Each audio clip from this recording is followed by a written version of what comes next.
अस्सलाम वालेकुम। मैं हूं मोहम्मद शहबाज मियां। यूट्यूब चैनल और फेसबुक पेज पर खुशामदीद। पाकिस्तान से अगर करप्शन खत्म करना है तो सजाए मौत होगी। अदलिया और फौज में एहतसाब का निज़ाम अलग अलग है। अगर एहतसाब करना है तो एक जामे कानून बनाना होगा और सबका एहतसाब होना चाहिए। ये कहा है chief justice Balochistan high court justice Naeem Akhtar Awan ने लाहौर में एक कॉन्फ्रेंस के दौरान। Chief justice Balochistan high court ने अहम गुफ्तगू की और उनका कहना था कि पाकिस्तान के अंदर करप्शन बेतहाशा है और उनके ख्याल में वो करप्ट लोग हैं, वो करप्शन करते हैं जिनको खुदा का खौफ नहीं है। और अगर पाकिस्तान के अंदर करप्शन खत्म करना है तो फिर कवानीन में तब्दीली करना होगी। उन्होंने कुछ मिसालें भी दी कि नैब कवानीन के अंदर किस तरह जो पार्लियामेंटेरियंस हैं उन्होंने लैकुनास छोड़े हुए हैं कि जिसका फायदा उठाया जा सके। जिस तरह प्ली बार्गेनिंग का एक शिक मौजूद है, इसके साथ साथ वॉलंटियर्स रिटर्न की एक शिक मौजूद है और जिससे फायदा कौन उठाता है? वो उठाता है मुलजम फायदा उठाता है। और माजी के अंदर गुज़िश्ता कई साल से आप देख लें तो जो बड़े बड़े मगरमच्छ पकड़े गए करप्शन की वजह से, तो पता चलता है बिलाखिर कि वो प्ली बार्गेनिंग कर ली है और उन्होंने वॉलंटियरली को पैसे जो है वापस कर दिए। लेकिन इस पे रियासत पाकिस्तान के अवाम के जो टैक्स का पैसा है वो कितना लाखों करोड़ों रुपए खर्च हो जाता है। उसकी वजह भी यह है कि पाकिस्तान के अंदर जो नैब का इदारा है उसके में काम करने वाले जो प्रोसिक्यूटर्स हैं, इन्वेस्टिगेटर्स हैं और जो ऑफिसर्स हैं तहकीकाती, वो तरबियत याफ्ता नहीं हैं। Chief justice Balochistan high court ने कहा कि नैब के जो ऑफिसर्स हैं वो तरबियत याफ्ता नहीं, उन्हें प्रोसिक्यूटर्स का कुछ सर्विस स्ट्रक्चर नहीं है प्रॉपर। एक तरफ अगर देखें तो जो मुलजम है होता है तो उसने करोड़ों रुपए फीस वाले जो लॉयर्स हैं उनको हायर कर रखा होता है और दूसरी जानब प्रोसिक्यूटर का जो होता है नैब का, वो चंद हजार या लाख 1.5 लाख जो सैलरी लेने वाला एक प्रोसिक्यूटर जो करोड़ों रुपए फीस लेने वाले लॉयर्स के आगे किस तरह खड़ा हो सकेगा? जज तो जो है वो चेहरा देके इंसाफ देते हैं, पाकिस्तान के अंदर ये बात मशहूर है।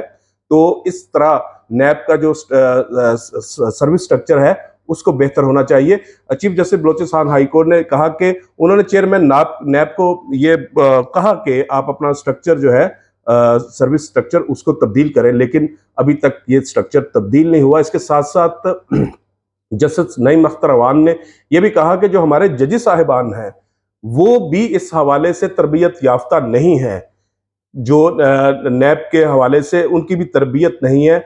एडिशनल सेशन जजेस से काम लिया जा रहा है और जो नाकामी की बड़ी वजूहात है वो यही है, जो हमारे जजेस हैं वो वाइट कॉलर क्राइम के हवाले से कुछ उनकी ट्रेनिंग नहीं हुई, क्योंकि वाइट कॉलर क्राइम को पकड़ना दुनिया में सबसे मुश्किल समझा जाता है और उसके लिए हमारे जो जजेस साहिबान हैं उनकी उस तरह अभी तक जो है वो ट्रेनिंग नहीं हो सकी। और इसके साथ साथ उन्होंने कहा आला अदलिया और फौज में एहतसाब का अपना अपना निज़ाम मौजूद है, लेकिन अगर और हाई कोर्ट में भी अगर देखें, हाई कोर्ट्स जो है उनके अंदर भी जो कवायद मौजूद है, लेकिन अगर एहतसाब करना है तो फिर सबका एहतसाब होना चाहिए और उसके लिए एक जामे कानून होना चाहिए।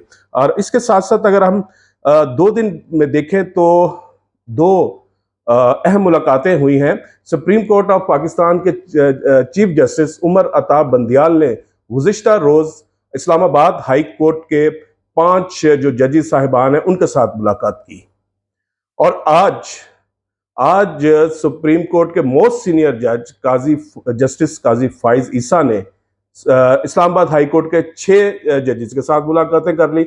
यानी 24 घंटे में चीफ जस्टिस ऑफ पाकिस्तान और इसके साथ साथ काजी फाइज ईसा ने इस्लामाबाद हाई कोर्ट के जजेस साहिबान से अलग अलग मुलाकातें की हैं। ये क्या है भाई? ये तो फिर कुछ समझ नहीं आती। चीफ जस्टिस ऑफ पाकिस्तान मुलाकात करते हैं जजेस साहिबान से जेर समाअत मुकदमात के हवाले से और जो एडमिनिस्ट्रेटिव इश्यूज हैं तो बात कुछ समझ आती है। तो जब जस्टिस काजी फाइज ईसा 6 जजेस साहिबान से मुलाकात करते हैं इस्लामाबाद हाई कोर्ट के, तो फिर लगता है ये क्या मामला है, ये तकसीम है या लॉबिंग है, क्या हो रहा है? तो जो एक आम जब आदमी पाकिस्तान का आम शहरी ये बात सुनता है तो उसको फिर वही कंफ्यूजन उसको लगती है कि जो तकसीम है सुप्रीम कोर्ट के अंदर वो खुल के सामने आ रही है।